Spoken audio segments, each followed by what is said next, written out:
Good morning, everybody. It's Monday, the 1st of February, and today we are learning to use appropriate modal verbs to suggest a solution. So your do now for today is to copy up the sentences currently on the screen and make the necessary amendments and corrections to those sentences, looking for spelling mistakes, punctuation errors, and swapping vocabulary. So pause the video here whilst you complete that and press play once you're ready to proceed with the rest of the lesson. So well done. Let's see how we got on. So you can see that there were lots of edits to find. You should have had a capital F for first of all, a comma after that. Great was spelled incorrectly, so G-R-E-A-T. You should have changed the modal verb may because it didn't fit in with that sentence. It contradicted the adverb definitely. So will or should were good choices, but if you changed it to a different modal verb that you think fits, and I'll let you have it. And definitely was spelt incorrectly, D-E-F-I-N-I-T-E-L-Y, and then a full stop at the end of that sentence because that is a full main clause. It expresses an idea with a subject and a verb. Then you need a second sentence. We're starting with a capital Y. So you, capital Y, could, maybe instead of might. Might was an incorrect modal verb choice there. You might hiss at them, wouldn't quite make sense. If you did change it for a different modal verb, then that is also fine. And then when we move on, them to show who angry you are. Who, definitely not the right word there. And this word, misspelling or edit pops up quite a lot actually. I think sometimes the W and the H get confused. So writing how, H-O-W is the correct choice there, and then a full stop after are, how angry you are. Then believe me, few edits here, capital B, and believe was also spelled incorrectly, B-E-L-I-E-V-E, and that's a short sentence, believe me, full stop. Then capital letter for your owner will soon get the message, full stop. So there were 3 sentences there, I believe. 4 sentences and lots of edits to make. If you did miss any of those out, then please pause the video once again and add in those final last minute corrections. But if you are ready, then please continue watching. So today we will be giving the first solution to help the cat solve the issue of being put into their owner's bag all of the time. They're clearly very upset by this predicament and we must do our best to help them. So we want to give them a strategy that should help them. It's probably likely that it will help them. It needs to be something quite sensible that won't have too many negative possible negative consequences if things won't work out as we'd expect. And we don't want it to be too dramatic. That should come later. So really the way I want you to envision how this writing will go is that in today's paragraph, we want quite a simple solution that is not too risky. Then in the next paragraph tomorrow, we want it to be maybe slightly riskier than this one, but again, quite simple, nothing too extreme. And then we can save our most daring and risky and extreme options for paragraph 4. Maybe the ones to try with caution there. So if you've got any really funny, entertaining, again, risky, extreme ideas, that is best kept for that paragraph because we want to build on our solutions. We want to show some development that we're starting off quite restrained and then they get more extreme as they go on, because obviously if the first solution didn't work, then they would resort to solution 2 and so on.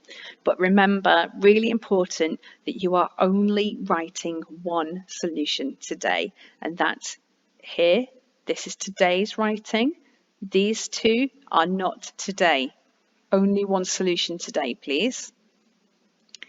So, you're a dog, you work as an animal advisor, you've received this letter, very distressing, this poor cat, and you're thinking to yourself, how can I advise Kit? What is the best solution that I can give Kit? So I'd like you to pause for a moment here and have a think. All the different solutions that Kit could try out. What could Kit do in order to avoid being put in their owner's bag when they clearly don't like it? I've got some ideas on the next slide, but I'd really like you to think now. Pause and have a think to yourself. What do you think you could write about? What would be a good solution? Then press play once you're ready to hear some ideas.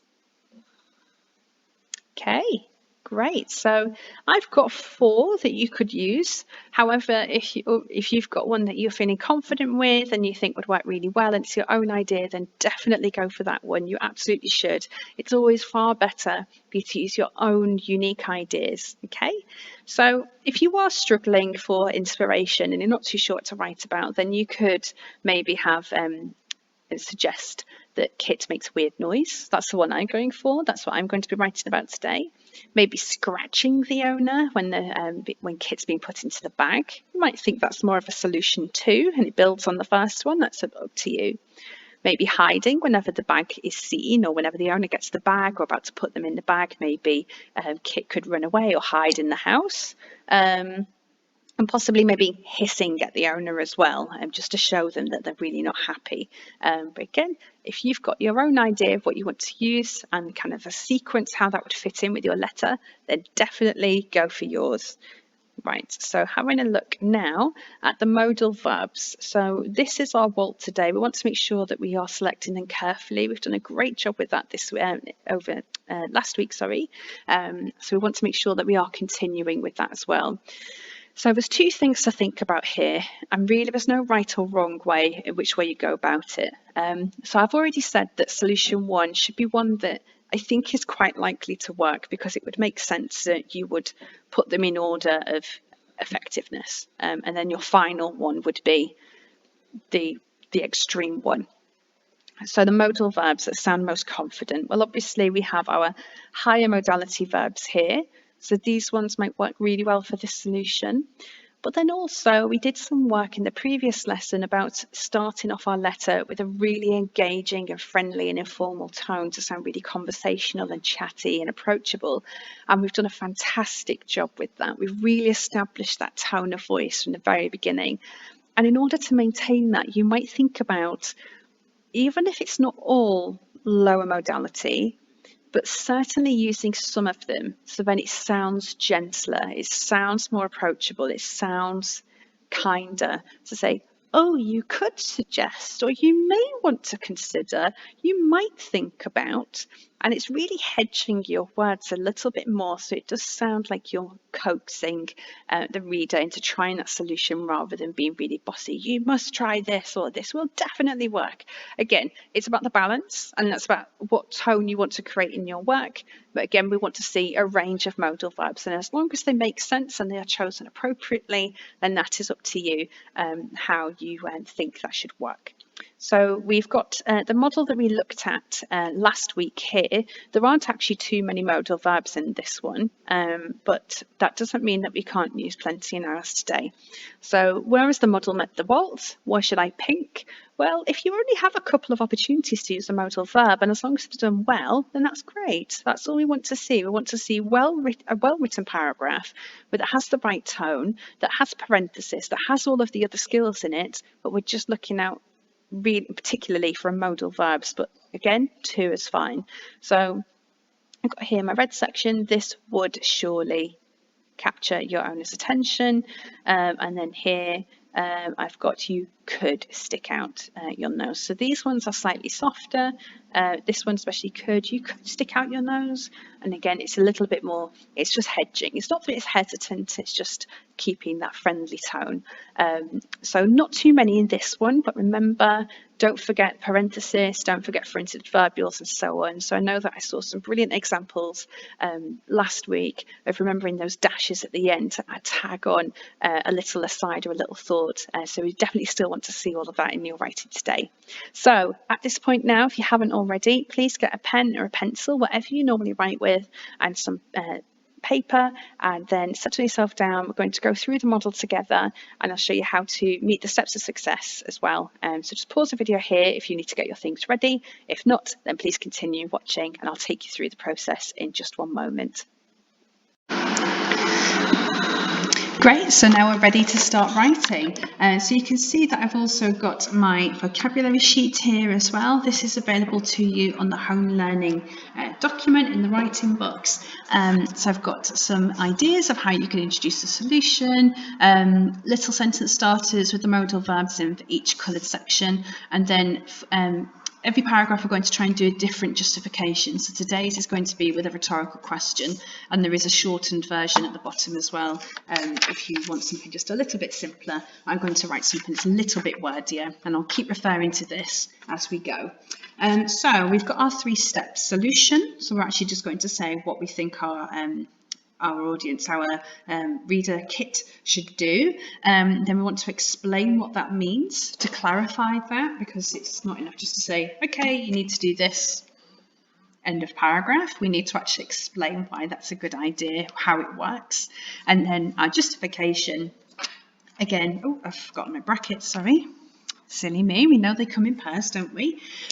Justifying that reason with a rhetorical question. So kind of, we're going to phrase it in a way that they are going to agree with us. Obviously, a rhetorical question doesn't need a response, but it's just to prompt that engagement to make it sound like it's an obvious choice.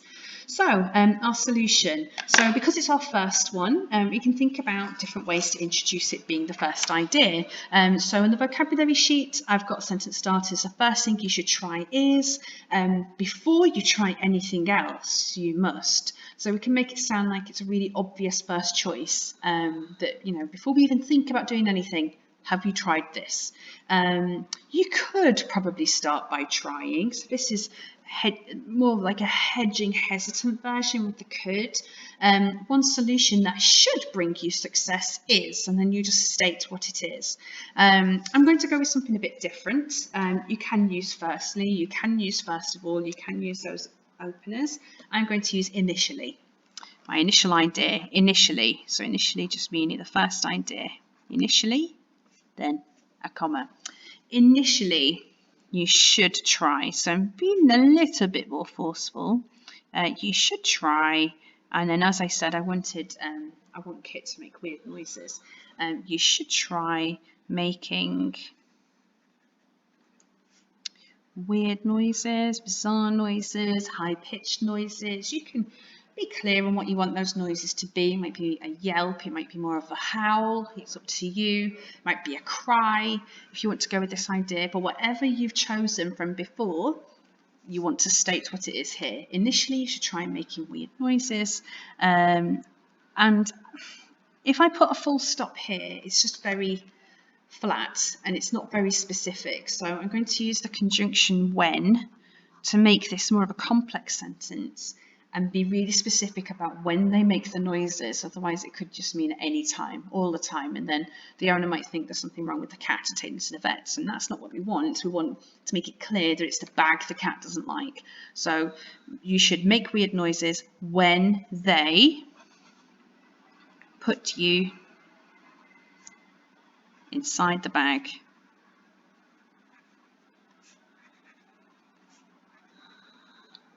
Full stop, and it expresses a full idea. Initially, you should try making weird noises when they put you inside the bag. Okay, quite simple, quite straightforward. We've pretty much met that first step.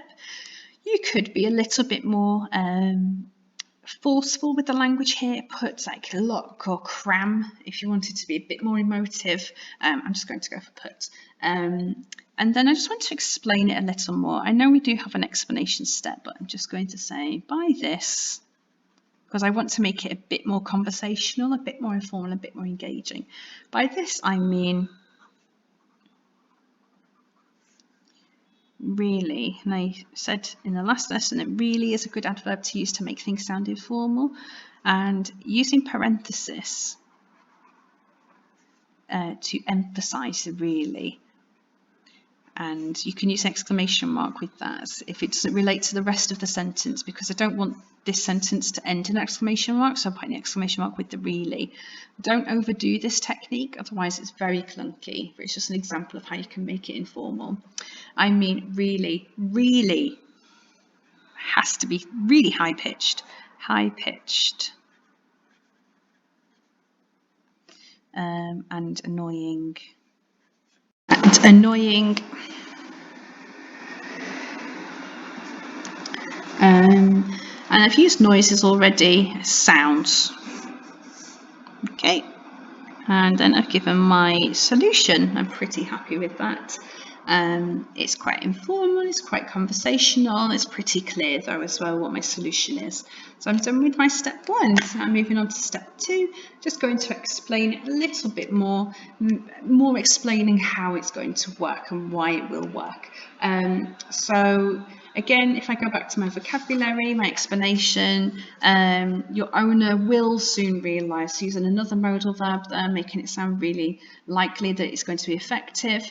For this to work, you must. So if I wanted to use this sentence in my paragraph, I could say, for this to work, you must do this the moment they put you into that bag. It will teach them a lesson, or if you persevere, then it will teach them a lesson, or they will soon learn. It should shock them into realising what they've done wrong, or they will understand that you are really upset in no time at all. This one here might be a nice one to use. It may take a few attempts to work, but please persevere. If you continue trying, then you will find success. So really just embellishing that point a little bit further. So I want, how should I start this one? So I might think about what my owner might think I'm doing. So maybe concerned about how they might think I'm doing something else. So I might have even though.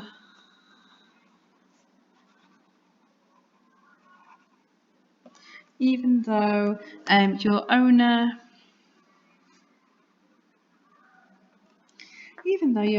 may think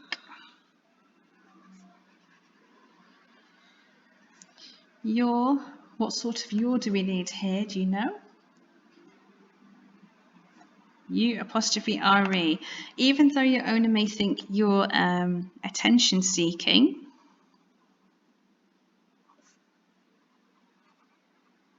and then we need a comma because I've got my subordinate clause here. Your attention seeking may be at first, because we want to show a change in the owner's behaviour. At first, they should.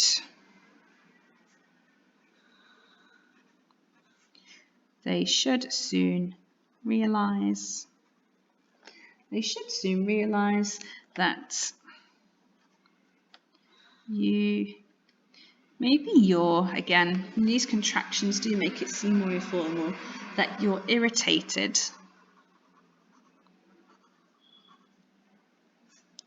and uncomfortable.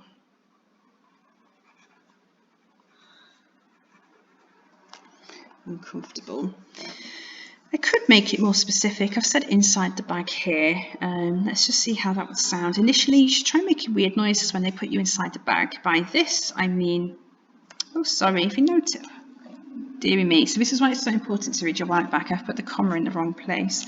Initially, you should try making weird noises when they put you inside the bag. By this, I mean really, really high-pitched and annoying sounds. Even though your owner may think you're attention-seeking at first, they should soon realise that you're irritated and uncomfortable inside the bag. I might leave it there. I might use a just, that you're, even though your owner may think you're just attention seeking at first, they should soon realise they're irritated and uncomfortable. Okay, so it's quite informal. I've got some modal verbs in there that seem to work quite well. So then we've got our justification, our rhetorical question. So thinking about how we can make our reader agree with us at the end of this paragraph. So you can see I've done a few edits here. And again, thinking about that conversational tone. So if I bring my vocabulary back underneath the visualizer again, let's take a look. So I've got some ideas for questions here. You don't have to go for one of these. In fact, I would urge you to think of your own, but this is just to help inspire you. So do you think we'll be able to ignore it for long? Probably not if you had a shrieking cat in a bag. Can you imagine the look on their face? No owner would continue to mistreat their cat after that, would they? Or your owner won't like that one bit, will they? No one likes to hear their cat being upset, do they? So again, there are questions that you can't really disagree with and make the reader think, makes it sound more convincing and justifies your ideas. So here, want to make it sound a little bit more conversational. So remember to throw in these little phrases like believe me, believe me, you'll be out in no time. Believe me, you'll be out in no time. And then I want to make my question obviously about the sound, make it more specific. Some of these green ones are a little bit generic, but they have to be obviously to support a lot of you with different ideas. Believe me, you'll be out in no time. No one wants to hear a screeching cat.